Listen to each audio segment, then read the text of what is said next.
Mä oon Tiina ja mun nuorin poika menehtyi kohta 6 vuotta sitten. Tammikuussa tulee 6 vuotta.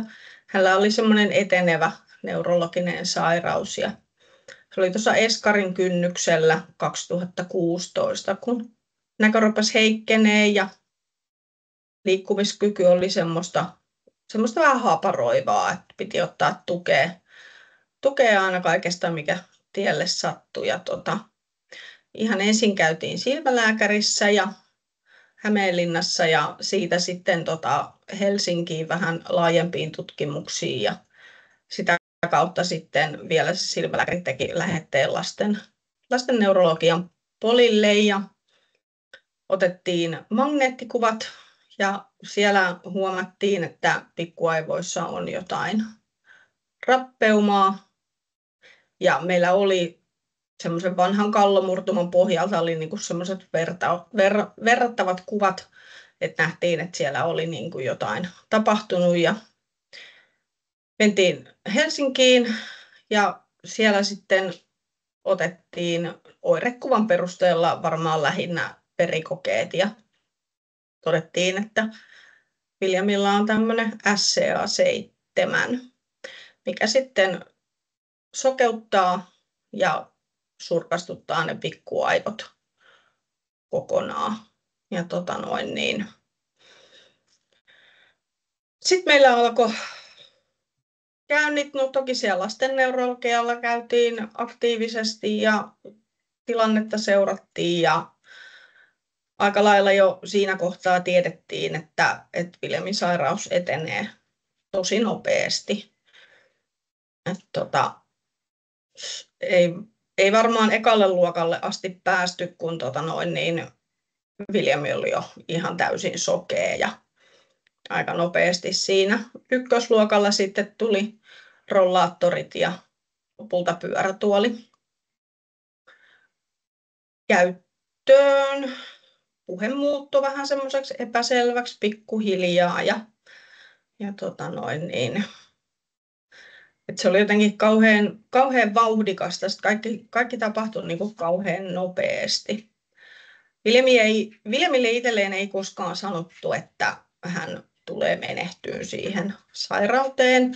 Ja Viljami ei siitä sinällään koskaan meille kotona mitään puhunutkaan. Sitten meille järjestettiin sekä vanhemmille että Viljamille. Me käytiin siellä omilla ajoillamme lastenpsykiatrialla keskustelemassa niistä omista fiiliksistä, niin siellä Viljami oli ottanut puheeksi tämän oman kuolemansa ja pohtinut paljon sitä asiaa, että voiko sitten tulla vielä katsomaan, kun on kuollut. Et ei oikein ehkä ymmärtänyt, mitä se tarkoittaa, mutta selkeästi huomasi, että tuommoinen pieni lapsikin haluaa suojella omaa perhettään ja omaa vanhempiaan siltä vaikealta, ettei meidän kanssa sitä puhunut. Ainoastaan se oli varmaan joku vuosi ennen kuin Viljami sitten kuoli, niin Viljami sanoi vaan, kun oltiin nukkuun menossa, niin totesi vaan siinä ihan kaiken muun puheen ohella, että äiti, kyllä mä tiedän, että mä kuolen ennen sua. Ja siinä kohtaa mä vähän kysyin, että haluatko sä jutella tästä asiasta, niin sitten hän rupesi jo puhumaan ihan muuta. Et se oli niin kuin sillain ainoa ja toki tietysti niin kuin pieni poika oli kehittynyt ihan normaalisti sinne eskari-ikään, että osasi ajaa pyörällä ja osasi hiihtää ja ihan tämmöisiä perusasioita, niin monesti sitä tuotti tietysti, että voisinpa vielä joskus ajaa polkupyörällä. Ja näitä asioita tuotiin aina sitten esille, mitä Viljami oli kertonut, niin tuo lastenneuronpolilla ja siellä psykalla ja sitten jotenkin tosi ihanasti aina järjestettiin erilaisia apuvälineitä, että pystyttiin mahdollistamaan sille lapselle vielä vähän niitä asioita, mitä hän oli osannut jo tehdä, mutta mitä ei sitten enää osannutkaan. Mulla oli itsellä niin kun ajatus koko aika siitä ja paljon tehtiinkin niin kuin sen eteen, että Viljami saisi kuolla kotona. Et meille oli tosi hyvin järjestetty kaikki, meillä oli avustajat ja oli apuvälineet ja mä olin jäänyt töistä pois. Et niin kun, ajateltiin, että se lapsi saisi niin kun elää semmoista elämää, kun hän nyt haluaa ja pystyy. Ja Viljamin neurologi joskus sanoikin, mä en varmaan ikinä unohda sitä, kun hän sanoi, että vaikka tilanne on aivan kammottava, niin kun me tiedetään, mihin tämä tilanne menee, niin me pystytään järjestämään Viljamille semmoinen loppuelämä, kun Viljami itse haluaa.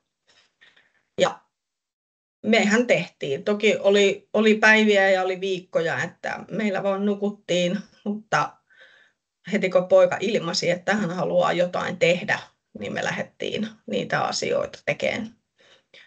Ja asiat ei mene niin kuin aina itse ajattelee.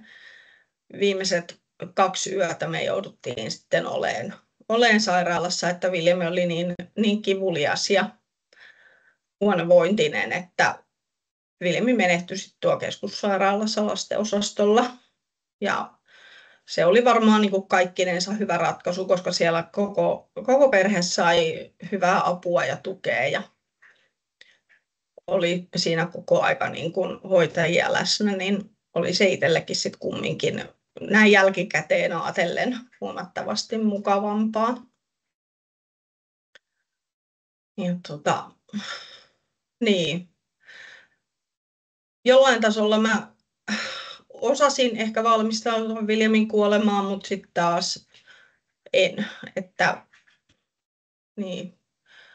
Se oli kova paikka kaikkinensa ja kaikille, että Viljamilla oli, mitä on edelleenkin sisaruksia, mutta he oli silloin pieniä ja siinä yritti vaan niin kuin kannatella niitä lapsia ja perhettä ja puolisoa ja sitä vähän niin kuin unohti itsensä, kunnes sitten just sairaalassa sanottiin, että muista pitää itsestäskin huolta.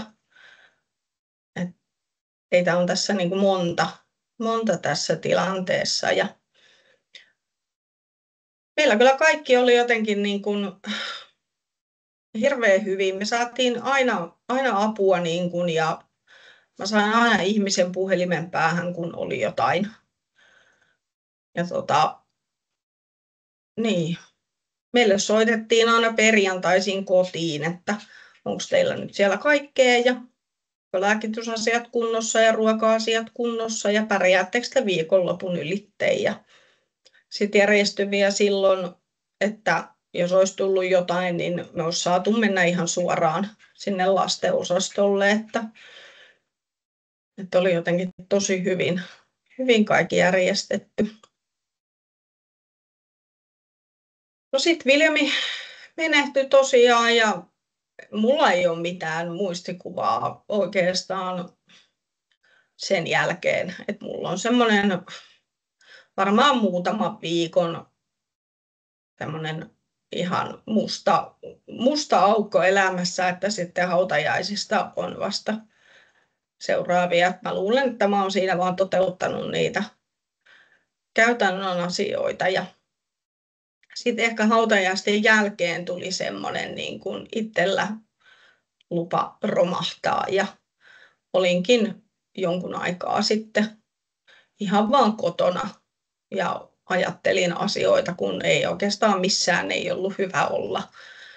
Niin yritin tehdä niitä itselle mieluisia asioita ja yritin ajatella sillä positiivisesti tietenkin, että oltiin iloisia, että Viljamista ei tullut missään kohtaa vuodepotilasta eikä mitään tämmöistä, että hän pystyi hyvin aktiivisesti kumminkin elämään sitä elämäänsä sillä tavalla, kun hän itse halusi. Sitten kun mä olin aikani ollut kotona ja antanut itselleni aikaa ja jutellut paljon ihmisten kanssa, niin sitten mä vähän päätin lähteä kokeilemaan työntekoa. Varmaan meni joku vuosi siinä ja mä luulen, että meidän kanssa on tehty silloin aikanaan niin hyvä pohjatyö, että nyt mä oon työelämässä ja opiskelen ja on sillain, toki lapsi on mielessä joka päivä herätessä nukkumaan mennessä, välillä päivälläkin, mutta mä pystyn sen asian kanssa elämään ja pystyn jo muistelemaan niitä semmoisia mukavia hetkiä ja semmoisia, mitkä toi meille kaikille niin kuin iloa elämässä. Niin, mutta ei varmaan muuta. Kiitos.